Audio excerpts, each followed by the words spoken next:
Welcome to Angel Institute Season 2. I'm author Erica Penrod with my friend Lucy McConnell. This season, we're going to be talking about all things Cupid as we focus on the Cupid division of Angel Institute. Talking about date nights, relationships, and all of the yummy stuff. So sit down, relax, and join us, and let's get started. Hello, and welcome to our final podcast for this season of Cupids. It's already here. Can't believe it. That was quick. So welcome. I am author Erica Penrod, and I am here with my good friend Lucy McConnell. And we are goofy today. I don't know. You did just eat some chocolate. I did. I like sugar I'm rush sorry. there. Maybe it's possible. Yeah. A little bit of caffeine, a little bit of chocolate. Yeah. And that Cadbury mini eggshell. Feeling good. Yes. Yeah. Okay. Well, okay, so we're here. We've been talking about this, that we can't believe that it's coming in the season 2. Season 2 of Angels Unscripted is in the wraps here. Yep. Wrapping it up. It was quick. I know, and everybody's like, so why should we stay and watch the rest of this episode? What are we going to talk about? Yeah, we're gonna wrap things up. We're gonna talk about what did we learn. Yes. What was your favorite episode? We're gonna talk about. So we've been talking. Books. Yeah, the books. Yep. Just kind of wrapping everything up. Things that we didn't get to talk about the rest of the season. Okay. We saved it all up for this one. So here we go. I can't wait. I know. She's like, what haven't you told me this season? There's more to know. Deep confessionals are coming. Okay. Yes. Okay. I love it. I love it. It's fine. So, okay, let's start with what did you learn? What did you learn this? Because I do recall on one of our episodes, you were like, I am going to pay attention. And I believe it was the episode about making eye contact every day, giving a gratitude every day, and some form of physical touch with your significant other. So how did that work out for you? Okay, so kind of wrapping that all up together, like all of those different pieces that we talked about. I've just more called it leaving everyone, my spouse especially, with a feeling of abundance. Love it. And I'm not always great at it. Is that what you decided or learned? Yeah. This is what I learned. I'm not always great at it. And we've been talking, my husband and I have been talking about reacting versus responding. And because we both listen to Bob Proctor and that. Hey, yay for Bob. Yay Love for Bob. And Bob's my spirit animal some days. So we've been talking about that, and I realized so many times I'm more focused on, like, I'm reacting instead of focusing on listening, focusing on making that eye contact, focusing on being just aware and intentional. And so I am being more intentional with it. Yeah, that's for sure. That intentional response is huge. Although I wished I could just say, I'm going to focus on it this week, and we do, and when it's done. Yeah. No, my husband would be like, you got a long ways to go. Like, but hey, that's funny because he doesn't get a vote. Yeah. Like, true. Very true. No democracy here. No democracy. This is all about the queenship. Yeah. So I think what I've learned, I have loved really talking about just all these relationship tips and just communication and focusing, things that are important. And when you write a book and you just take it kind of to the fantasy level of, like, this is what the girl would love to hear, and he's looking at her and he in just the right way, not the wrong way, beautiful girl in the entire world, and excuse me. And so I love doing that, and the Cupids was so fun, and I love that. But I love that we, through the podcast, were able to take the books that we've written and the fun stories in that, but then also apply it to real life. Do some real life stuff with it. Yes, for sure. So that's what I love. So what about you? So like you, as we've been doing this, I've been like a lot more self-aware about things. And the problem with being more self-aware is you realize how you're not perfect. And not that I thought I was perfect before, but so in fact, I think I might have mentioned this the other day. It's the idea of coming and leaving people with abundance, but like the mental shift I had with, so I have set that goal to get between 10,000 and 12,000 steps a day, which is like a stretch. Like, I really have to work at it. I'm literally on the treadmill doing research for books while I'm treadmilling just in order to get steps in. Like, it's a big thing.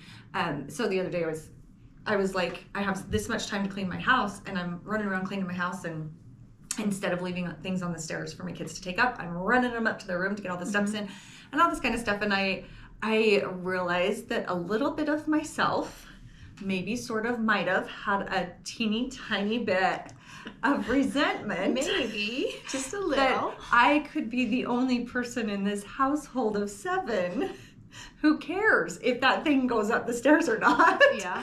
Kind of a deal. And however, that was all wiped out with my thought of abundance of wanting to get enough steps.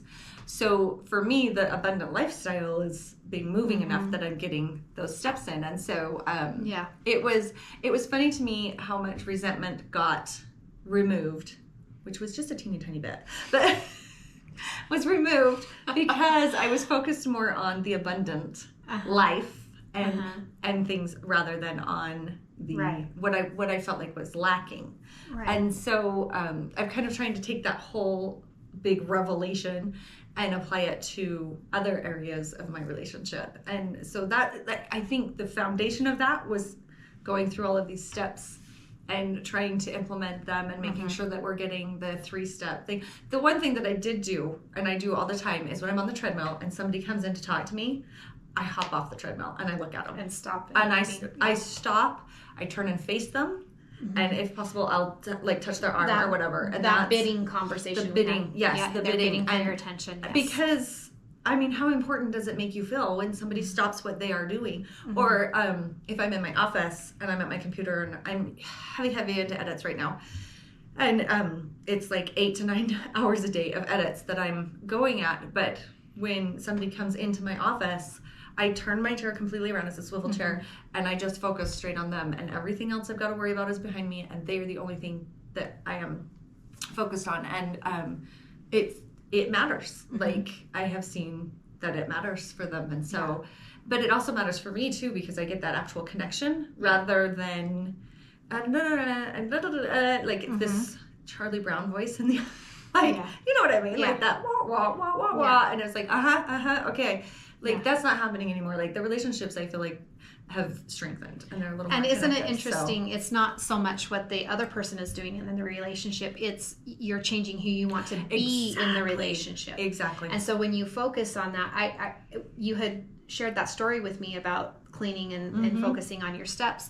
And I said, that reminds me of how I have been with my relationships. When someone does something that I don't necessarily love, or I think they should be doing something different, if I immediately start listing and thinking about the great things that person does, all of a sudden the thing that I was worried about or upset about doesn't really matter anymore. Right. And so it's like into perspective. Yeah. So I think all of this, like the relationship tips and it's just helping me become more aware of who I want to be. Yes. As a human being, as a wife, as a mother, as a friend, really, when you say who I want to be as a wife and who I want to be as a sister and who I want to be as a this and who I want to be, it's really just who you want to be. Yes, like, exactly. It really comes down to choosing purposefully the type of person you want to be, which is huge. I want to leave people with a feeling of abundance, and I've always had that desire, but I am a natural talker.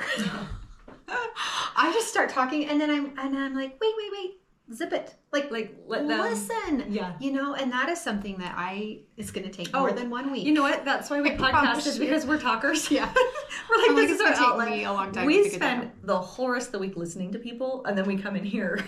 We get to talk. I don't know. I need to. Well, and it's kind of the joke in my family, because of my 4 kids and myself and my husband and I, like, I'm the only talker in our family. Like, everybody else is just quiet, and they tease me because when we're out at different events or rodeo things, they're like, "Oh, there's Mom off talking to so and so." I know, and it's just what I do. But they're all like, "You're so weird." As soon as my kids could drive, they wanted to drive separate from me to church, because I would stay after.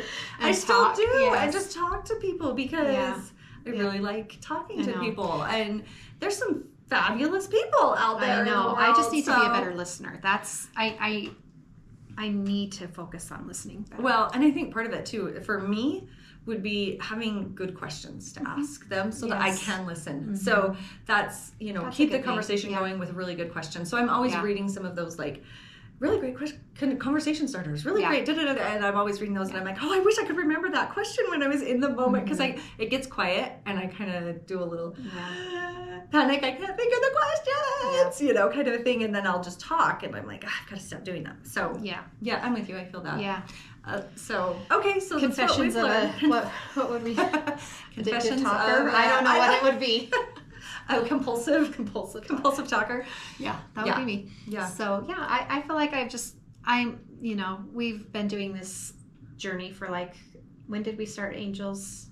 Last year. It's been about 1 year. Yeah. We started Angels. And so I feel like from the Christmas Angels to the Cupids, it's been good. And I loved going from the Christmas to the Cupids. Yeah. I felt like it was a good ending transition. To it. It felt good. And so I liked the Cupids being more lighthearted. Yeah. I liked the Christmas being deeper, because Christmas is deep. There is definitely, the main reason for it is that the Savior is born. And so there's a lot that Savior does for us throughout the year that I think we touched on in those books. The themes of those books were a little deeper. So we wanted to make Cupids more lighthearted, more comedic moments and stuff like that. Yeah. So, and there feels like there's this evolution that's happening with the series that we've been going through, and the only way to go through that evolution is to write it. If we fought it, I feel like if we'd have fought it with Cupids and been like, no, they have to be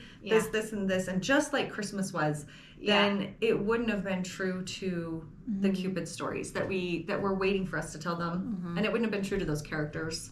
Yeah. So okay, so spoiler alert. We're leaving Benton Falls. Yeah. Oh my gosh, I'm gonna cry. So how many books would that be that we have written in Benton Falls? A lot. I want to say 11 or 12. Well, was there 10 Christmas books? Yeah. And 10 and 3, so 13. 13 books took place in Benton Falls. Oh my gosh. Which we love Benton Falls. We love Benton Falls. We created I could be in Benton Falls all day long, every day. And Diamond Cove. We created Benton Falls. Benton Falls in a beach with the grandparents and the alligators. Yes. Yeah. I was just gonna say we created Benton Falls after visiting on a research trip, and we wanted it to be like a town, a couple towns. Space. Yes. And so, having actually gone there, we both had a vision, the visual of it. Yes, and I think that helped so much. Same with Diamond Cove. So when you're creating a town in a series, and when you go Seattle for Billionaire Cove, it helps so much. You can tell we like coves. Coves, yes. So we're leaving Benton Falls. And it's bittersweet because that town is just near and dear to my heart, and it's the exact kind of place that you want to spend time in. It's just a place that you want to be at and spend time in. And so if you haven't had a chance to read the Christmas one, obviously we're not going to take any books down. They're always going to be available. You will always have access to them. We're excited. Please read them and enjoy because they have been a great joy to write. And that's why it's so hard to go. But I know. Yeah. But change is in the air. Yeah. Change is happening. And we're going to have exciting next season. We're gonna talk about change. Not just change, but change. Yeah, as we start season 3, we'll tell you where we're going, and we hope we figure out where we're going. That's what we're talking. We're on this journey. We're on a journey. We're grateful that you're on this journey with us. This is a process that we are going through. It is a life-changing process, and writing these books is an expression of that process, but it's also this amazing, beautiful opportunity that I am so grateful for. I love sharing it with our readers because I love when when we each send out our newsletters, these people have come along with us. Oh yeah. To all of these towns that we've made up, and it's just so fun to create something and then know that there are people invested in what you're creating, what you're using your talents to do. And so and I think that's all we're going to do is keep creating, and we feel drawn to one area and then to another, and I really believe that draw is a lot of what our readers need. There is something, one of you out there needs what we're feeling drawn to do. And that's part of the reason why we feel called in that direction, which we're still trying to figure out. And so we know there's a calling, that there's a change, and we're getting started on it. We are spending time working on this and trying to bring it into, it's out there. It's kind of this not like unformed thing. I was just gonna say in the formless substance. In the formless substance. Bob. Yeah, but no, and we're working to bring it into reality, and this is a definite endeavor that and it's a stretch. Like, it is a stretch. And it's not what we planned. No. That's the other thing. So I'm excited to next week when we start the new season. I'm excited to share some of these things about how we felt drawn to. Yeah, and I hope hope in a different direction. You guys will follow along, and maybe you have your own journey that you're on where you feel something that's calling to you that you're excited or nervous or scared to go do. So hopefully you can watch what we're going through, and it will inspire you to pursue your own, because I honestly believe everybody out there has something that they're drawn to, something that a talent they may not know they have yet.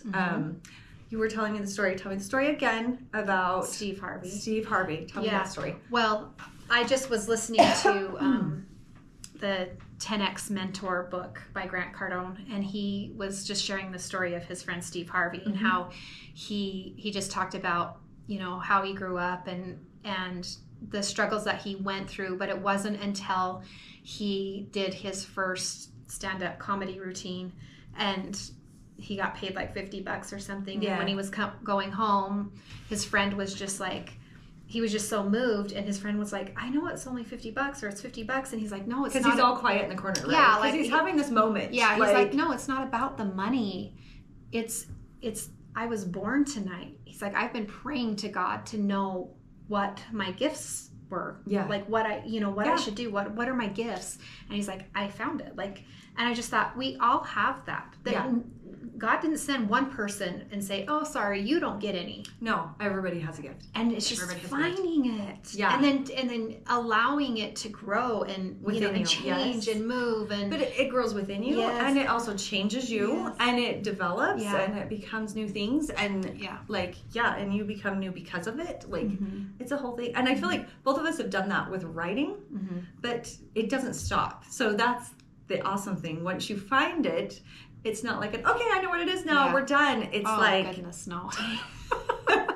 You're like, that was just step one, actually. Because like how many years I spent so long trying to figure out what it was. Besides, like I knew I wanted to be a wife and mother. That was my absolute dream. Yeah. But yet, as I'm going through that season of my life with little kids and teenagers, I knew there was something more, something else I was supposed to do. And for me, that was the timeline. It was like, first I spent many years, as a stay-at-home mom, and I was so grateful for that. I recognize that that's not everyone's journey, but for me, there was a season, and I knew there was something more for me. I could not figure out what it was. Yeah. Oh my gosh. It was years and years. And then when I finally found it, I was like, oh, this is it. And then I'm like, no, I don't want to do that. That's scary. That terrifies me. Yeah.